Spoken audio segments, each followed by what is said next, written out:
Hey guys, how are you this morning, evening, or afternoon, depending with what time you're watching this video.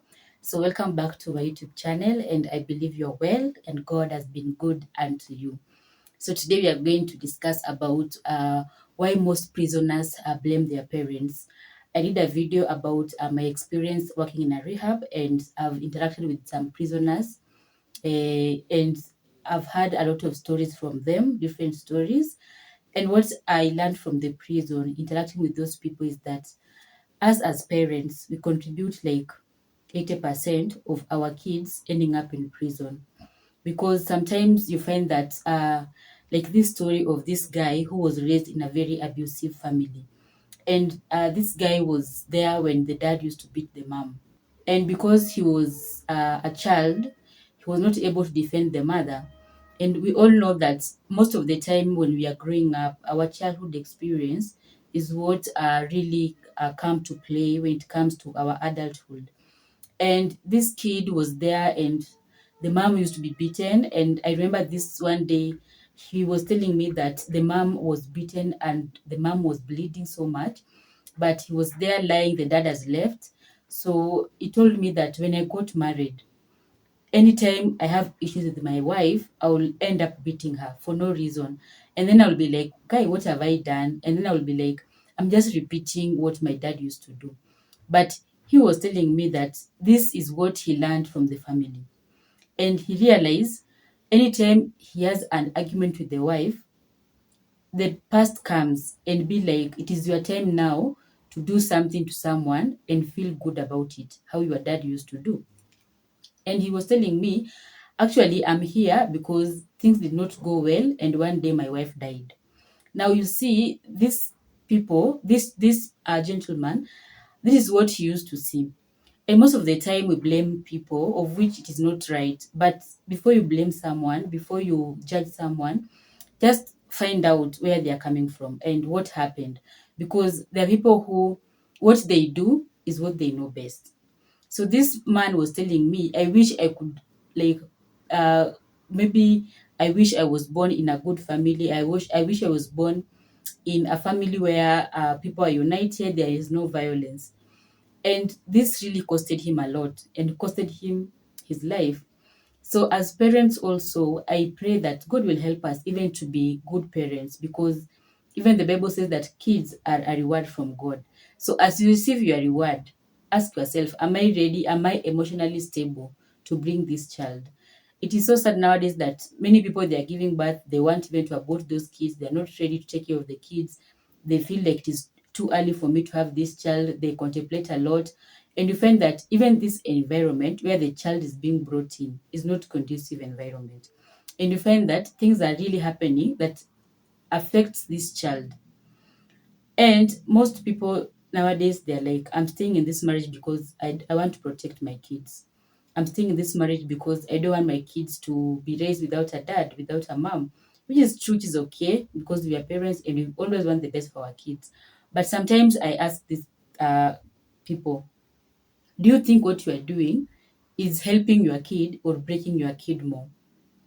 And I remember a story of this lady who told me, and she was really crying, and she was like, Aki Oyamo, I just feel like I'm a failure and I've betrayed my kids. And I was like, why are you saying that? And she was like, I've been in this marriage for 10 years, but it has been violence after violence after violence. This man comes home drunk. This man will beat me, will sleep outside with the kids. This man will lock the door. It was drama after drama. So for her, she was like, I was just staying there to protect my kids. And then one day, the daughter asked her, Mom, why do you stay here? Why don't you leave? Even if you're going to stay under the bridge, even if you're going to become street children, let's leave because we are not safe here. And she was like, I was protecting them. I was there because I wanted them to like be have a father. I wanted them to be in a good family. But these kids, they were suffering. And if a child tells you we'd rather go and stay in streets than to be in this house, they're mentally tortured. So these kids are the ones that are growing up and they are making bad decisions, they are doing bad things, and they're ending up in prison. These kids are the ones that are going to look for something that they lacked. they go and be like, my dad was not there to love me, my dad did not love me, my dad will always come home and beat us. And this child will end up even dating amubabas. And then after that, shit happens and they end up in jail. So most prisoners, they really blame their parents. And I always say a good nation starts from family. If a good if a community is good and people are having good character, good morals, it begins from a family. And if these kids see what happens in a family, this is what they will do even when they grow up. This is what they do even when they feel like temptations are all over. I always say that there's a point in life that we reach, that I always pray that nobody will reach that point. This is the point of frustration. And I can give an example of someone who reached this point and he was really messed up. And this was John the Baptist. John the Baptist came and he was the one to make a way for Christ. We know all that. He stays in the wilderness and he was there proclaiming Jesus and telling people to prepare, and a Messiah is coming. And we see what he used to do, like having disciples, baptizing people. And this was a man who was born before Jesus, 6 months before Jesus, so that he can proclaim the gospel and call people to Christ. This man faced something that was so hurting to him. He was arrested and he was told that tonight we are going to kill you because the king's daughter asked for your head. And this guy, out of frustration, he sent one of the disciples and he told him, just go and ask Jesus, is he the one or we should wait for another one? This is that point that people reach, that they do something that they regret for the rest of their lives. This is a point where people reach and they end up killing themselves or killing their spouses. So most people in prison, most of the things that they have done is because of their childhood bringing and what they went through in a family. Number two, most people in prison, they're there, but they did not commit the crime. So most of the time they're like, I didn't do it, but somebody framed me. Somebody, because I was not able to maybe protect myself or defend myself, somebody framed me in this crime. And some of them are very innocent. Some of them is because they don't have that power to fight back. And they're like, I'm here because of relationships. So those who blame their parents, and there are those who are there because of relationships. You meet this person, you don't know each other, and then this person maybe ask you for your car, and then they go commit robbery with violence. Someone dies, they trace the car, and the car is your name. Now, by the time you are going to say, oh, nilisaidia nayo rafiki yangu, nilipatia beshte yangu hii gari, I was not the one who was driving, blah, blah, blah, and all that. So you find that some relationships are making people to end up in jail. Your friend comes, they say, I have this phone that I'm selling, and then you buy the phone. And maybe the phone was stolen, and the owner of the phone will track the phone. And maybe the owner of the phone was murdered, and then you find that you're in this shit because of relationships. So I always say that make sure, don't worry about your enemies. Personally, I don't care about my enemies, but I'm concerned, and I'm like, I'm always concerned about my friends, because these are the people that they will come up with a certain deal, and because when you mabeshtis, you end up buying the idea. And some of them, they have bad motives. Maybe you are the kind of a person who tell them what you are doing, you're progressing, you are doing well, and they're jealous, and they're like, we need to find something to frame this person. So most people in prison, they're there because, number one, because of their parents. Number two, they're there because of relationships. Bad relationships, bad company. Even the Bible says that bad company corrupt good morals. So it means you cannot tell us that I'm a good person and you are spending time with gangsters. You cannot tell us that I'm a good person and you have these friends who they are always jealous about everyone. And I'm telling you, someone who's jealous, like they can like do anything if they want to bring you down. So make sure that if you're a parent, make sure that whatever you are doing, whatever decisions you are making every day, ask yourself, does this really help my kids? Does this really help me alone but not my kids? Or does this have bad consequences over my kids in future. Someone was telling me something, like we were just having a discussion, and this person was like, Oyamo, nowadays people divorce, people separate a lot, and like Kitambo, what do you think is happening? And I told him, number one, Kitambo, people used to fake things, and they used to stay in a very abusive marriage because they don't want, like our parents, they were there to stay regardless of whatever is happening. And because you want to leave that marriage or that man or that relationship or that woman, where are you going? You don't have anything of your own. You don't have, like, if you leave your marriage, you're just going to a parent's home, and they'll not allow that because they don't want burdens. So at the end of the day, you you stay in that abusive marriage, you're being beaten, you're being abused, but you don't have option. So you end up even traumatizing your kids. And that is what we are seeing now, the fruits of what happened when some of us are being raised. So it means, like, make sure that as you choose your partner, ask yourself, this lady is so beautiful, she's hardworking, she's all that, but ask yourself, can this lady be a good mother to my children? Can this lady be a good wife to me? Can this guy be a good father to my kids? Because at the end of the day, we focus about us. We are like, it's me, he's tall, dark, and handsome, she's beautiful, blah, blah, blah, blah, blah, blah. But we are not even thinking, like, what will happen when I will have kids? Will this be a kind of a man that I want to father my kids? Will this be a kind of a wife that I want to be a mother to my kids? So make sure that if you're a parent, you take care of your kids and you show them the right way. I always say life is all about sacrifice and protection. So if someone is not, like, doing the right thing and they claim to love their kids, no, then they're lying.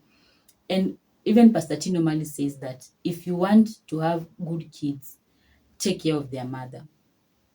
Of course, again, I will say, if you want to have good kids, take care of their father, because at the end of the day, two of you should be there to protect your children. So you cannot abuse your spouse and claim to be a caring mother. You cannot like abuse your man, your woman, and claim to be a caring father. It doesn't work, because at the end of the day, most of the mothers that they want to spend time with these children. So if you love your kids so much, it's all about sacrifice. Before you make that decision, ask yourself, is this because of my selfish desire or because of my children? Because even sometimes the reason why people separate, they are nonsense things that can be solved, things that they don't have that weight that somebody is being beaten or what. Just petty things here and there. So before you make that choice, ask yourself, am I doing it for the better of myself or am I doing it for the better of my children? In terms of relationship, make sure you know the person you are working with. Make sure you know their values, you know their strength, you know their weaknesses, because it is their weakness that will end you guys in shit. So make sure you know them very well, you know what they are doing. The Bible says, birds of the same feathers flock together. So it means before you accommodate someone, before you give someone that room to be your friend, do your due diligence, because most people are in prison because of relationships. So I pray that God will help us, that we'll be good parents. He will give us the grace even to be good parents. But for now, if you're not married, I pray that you will have that vision, you will have that sense of putting things down. Instead of writing a whole list of the person you want to be your husband or your wife, add to that list the person you want to father your kids or the person you want to mother your kids, so that even when you look for beauty and everything, you look about emotional intelligence, you look about problem solving skills. How do these people solve problems? How do these people make decisions? How do these people communicate? What values do these people have? What are the beliefs of this person? Because these are the things that your kid will be raised knowing. So make sure that you don't discuss or make decisions based on your selfish desires, but also based on your kids. So thank you so much for watching, and whatever we can do to prevent that, let's do it. Number three, I think what you can do is just to empower our kids, just to have these conversations with our kids, just to have that relationship with our kids. Take your kid for counseling. If they cannot open up, look for someone who they can open up to. Sometimes most kids, most of Gen Zs in the youths, they don't want to talk to their parents much. They're always on their phone. So if you notice this trend, seek help for your kids. Pray for your children. Always pray for your kids. Above all, I always believe that God is the only one who can change situations around. But on top of that, also seek help for your kids. If you need a counselor, look for a counselor for your kids. Make sure your kids are okay. Know the friends of your kids. Don't be like, I don't want to see you with boys. So they'll not even bring boys at home because mom said I should not work with boys. But sometimes allow them, wacha wafanye kenye wanataka, and then when they bring the friends at home, now you can tell and you can see the kind of people that your daughter is calling friends, the kind of people that your son is calling friends, so that you like teach them and tell them this and this and this. I've met your friends, I love what they're doing, blah blah, but I don't like this and this and this. So be free with your kids, let them bring their friends home, know their friends. If they are going somewhere, know where they are going. So because if you know their friends, there are things you can prevent, there are things that you can talk about them on the early stage. If you know their friends, you can be able to tell, this is my daughter's friend, but I've heard that this lady is a lesbian. So let me find out from my daughter. You get, because now you know they are friends. Oh, this is my son's friend. But I heard that this guy was involved in a crime. So let me find out. But if you don't know their friends, what are you going to find out? If you don't know their friends, how will you know that they have bad friends and bad company? So make sure that you know the friends that your kids are hanging out with. Anyways, my prayer is always that we'll make a change in the society, will be a role model, and will help our kids, that they'll not end up in jail, but they'll bring good reports to us, and we'll always be proud of them. So, whatever you do, don't do it alone. Think about your children. And for now, bye.